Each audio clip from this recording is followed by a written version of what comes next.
kanker, stroke, kencing manis, semua. Jadi kalau mau sehat,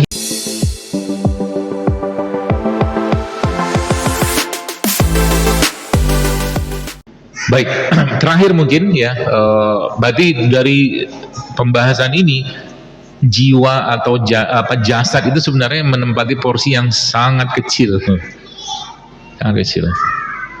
Tapi ada poinnya. Nah, kalau kita pakai kaidahnya iblis tadi, kan yang dia sebutkan, yang pertama kan adalah emosi, yang kedua adalah lambung, perut. Ya, ini terakhir.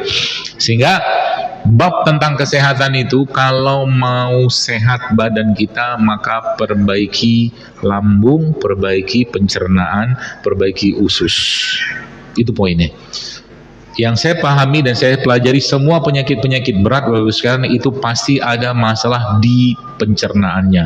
Anda sebut apa? Kanker, stroke, kencing manis, semua. Itu pasti asal muasalnya di perut. Pencernaan, lambung, usus gitu lah. Pertanyaannya, nah gitu kan, bagaimana cara kita memperbaikinya? Kaidahnya gampang sebenarnya. Kaidah pertama, remove the bad. Buang yang buruk. Remove the bad. Anda sudah tahu tidak sehat, mulai sekarang jangan makan. Titik, selesai. Ya. Sudah tahu nggak sehat, gak usah makan. Sekarang misalkan saya tanya, nasi goreng itu sehat nggak?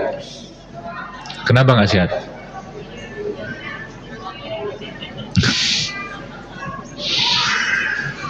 Kenapa nggak sehat? Karena minyak, karena berarti bisa dong kalau dibikin nasi yang sehat, bisa kalau mau gitu. Apalagi kalau makan, misalkan makan nasi goreng, ada bakwannya, ada kerupuknya, ada teh manisnya gitu. Dia halal ya, tapi sehat, ntar dulu. Makna sehat itu kita harus pahami gitu loh. Akhirnya kita definisi sehatnya kita nggak paham. Sehingga kadang-kadang ada orang, contoh nih ya, orang jualan jus gitu kan di gerobak-gerobak itu kan, sehat dan bergizi, apalah ditulis itu kan. Ya pemahaman dia tentang sehat seperti itu aja, padahal dia bikin nanas, jus nanas, nanasnya mungkin cuma 1/4, sisanya air, sisanya gula, sisanya susu. Itu yang orang bilang sehat. Makanya definisi sehatnya kita harus definisikan dulu, baru dapat ngerti sehat gitu loh ya. Itu panjang ceritanya, kapan-kapan lah ada cerita, tapi mudah-mudahan udah paham ya. Semua yang diolah, dikemas, apalagi pabrikasi ya, itu sebenarnya kalau di saya masuknya bapaknya nggak sehat, kecuali dia masih bahan asli. Contoh, Anda ada kacang almond dikemas, dibungkus, itu lain cerita. Tapi kalau misalkan bicara, misalkan ada daging ayam, daging ikan, daging sapi, dibikin sosis, itu udah olahan. Jadi berarti kalau mau makan protein yang benar gimana? Makan dagingnya, jangan makan sosisnya. Gitu loh. Berarti kalau sekarang saya tanya, kira-kira roti itu masuk makanan sehat nggak?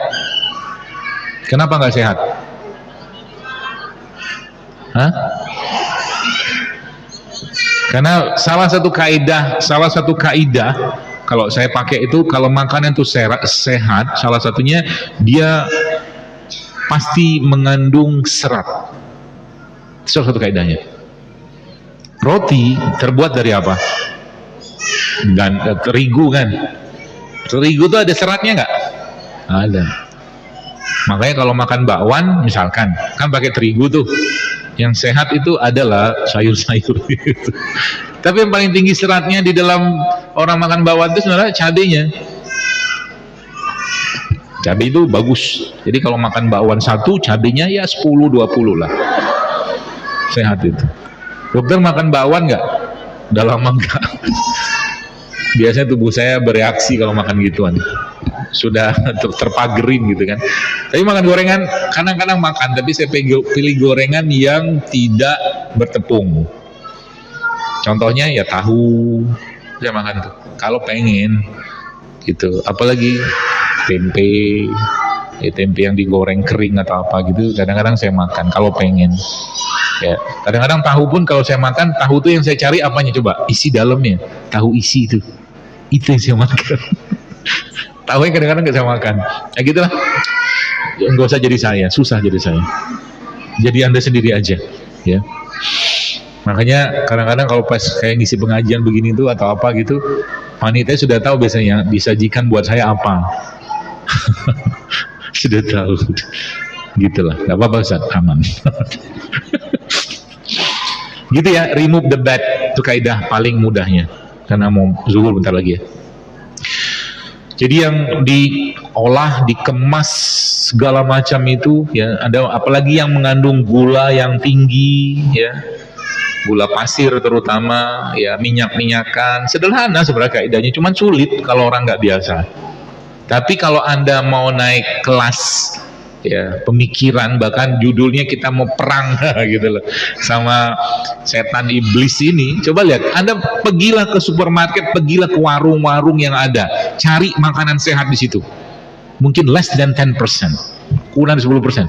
Coba aja lihat, gak ada bener-bener. Zaman dulu kalau saya zaman dulu masih di kampung ya, itu warung gak banyak. Kalau saya jajan waktu saya karena pagi saya sekolah SD, sorenya saya madrasah. Jadi dari zaman SD itu saya sudah sekolah dari pagi sampai sore. Itu sore itu kalau saya jajan di madrasah, biasa jajanan saya cuma 2, nanas sama tekwan. Itu kan bukan makanan olahan kemasan yang banyak bahan-bahan itu kan enggak. Modal cuman ya 50, zaman itu kan 100 masih cukup. Ya. Jadi kalau mau sehat, hindari semua makanan kemasan-kemasan yang diolah dan menggunakan banyak-banyak bahan itu. Jadi kalau Anda lihat ada makanan, saya kadang-kadang kasihan nih. Contoh ya, di rumah saya itu ada TPQ gitu kan. Ya satu sisi mungkin kasihan sama orang yang jualan situ. Akhirnya ada ibu-ibu situ jualan di depan musola itu, jualan makanan-makanan ringan, snack-snack anak-anak harga 500. Coba isinya apa? Lah mati saya. Minum-minum kayak begitu. Jadi mulai sekarang Anda kudu disiplin ya. Berarti mereka nggak boleh, bukan nggak boleh, tapi minimal ada 80% Anda kenalkan makanan yang benar ke mereka, sehingga mereka lebih suka sayur, buah, atau makanan-makanan sehat yang lain, sehingga nanti pun kalau mereka makan itu cuma 20% lah, nggak banyak. Kasihan Bu ya. Sudah terlalu banyak saya dapatkan kisah-kisah anak-anak yang sakitnya susah-susah, berat-berat, meskipun kita tidak bisa mengatakan tuh penyebabnya murni makanan, belum tentu, tapi mungkin emosi juga masuk di situ. Tapi paling tidak satu faktor ini kita stop gitu ya. Masya Allah, bagus, masjidnya makmur. Jangan disuruh keluar ya, kalau perlu siapin tempat main. Gitu ya, remove the bad. Lalu apa? Benerin perut ya, banyak caranya. Puasa bisa tinggikan asupan serat dalam menu makanan Anda tiap hari, serat ya, seperti itu. Terus cara memperbaiki perut tuh paling gampang gimana? Paling gampang ya puasa, paling mudah ya. Kalau mungkin nggak mau puasa gimana? Jangan sering-sering makan. Apalagi pakai kaidah makan 3 kali sehari. Setahu saya itu nggak ada kaidah di dunia manapun, setahu saya sih. Kapan dalam Islam kalau kita bicara makan? Kalau lapar, kalau pengen makan, kalau nggak pengen nggak lapar nggak usah makan. Ya, itu. Sekarang saya pun sekarang lebih sering hari-hari itu makan sekali sehari aja. Sekali makan dapat gizi yang cukup segala macam, sisanya tuh ya ngemil-ngemil yang bagus saja. Kadang ngemil buah, ngemil apa gitu. Sehingga atau air ya, seperti sehingga badan kita tuh lebih banyak yang bagus-bagus dan sehat-sehatnya.